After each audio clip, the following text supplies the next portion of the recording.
Assalamualaikum warahmatullahi wabarakatuh. Alhamdulillahirrahmanirrahim, segala puji bagi Allah Subhanahu wa Ta'ala yang telah memberikan kita nikmat iman dan kesempatan untuk mendengarkan dakwah pada hari ini.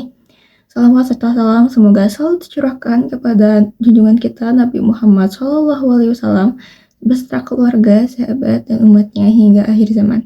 Amin ya rabbal alamin. Hadirin yang dirahmati Allah, pada kesempatan kali ini saya ingin mengingatkan kita semua tentang bahaya iri dan dengki. Dua sifat yang seringkali tanpa kita sadari masuk ke dalam hati kita. Allah Subhanahu wa Ta'ala sangat membenci sifat iri dan dengki karena sifat-sifat ini dapat merusak kebaikan kita dan dapat menghilangkan pahala amal kita.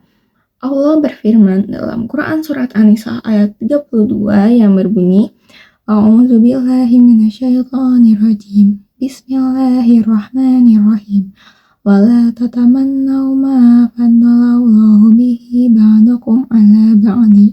Lirijali nasibum mimma iktasabu walin nisa'i nasibum mimma iktasabna. Was'alullaha min fadlihi innallaha kana bikulli syai'in alim. Yang artinya, dan janganlah kamu iri hati terhadap karunia yang dilebihkan Allah kepada sebagian kamu atas sebagian yang lain.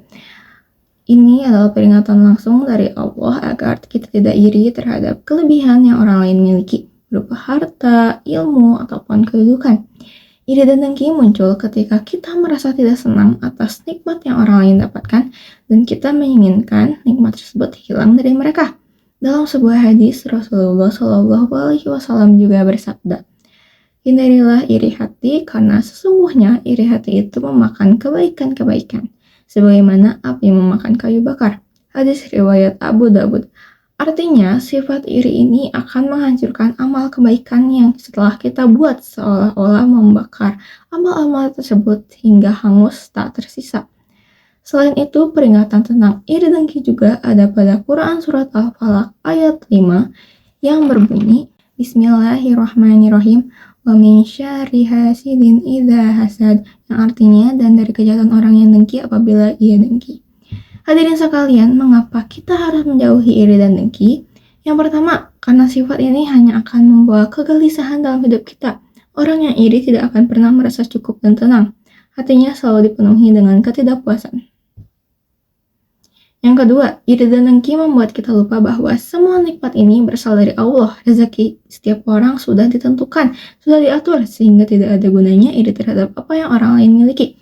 Sebagai gantinya, marilah kita berusaha untuk selalu bersyukur dan berusaha menghindari iri. Syukur membuat hati kita menjadi lapang dan bahagia. Allah Subhanahu wa Ta'ala juga berjanji bahwa orang yang bersyukur akan ditambah nikmatnya. Rasulullah SAW juga mengajarkan kita untuk mendoakan orang yang memiliki kelebihan, bukan iri kepadanya. Misalnya, dengan mengucapkan, Barakallah fima razaqaka. Semoga Allah memberkahi rezekimu. Akhir kata, marilah kita selalu berdoa agar Allah menjauhkan kita dari sifat iri dan dengki, serta selalu mengarahkan hati kita terhadap kebaikan dan keberkahan. Wassalamualaikum warahmatullahi wabarakatuh.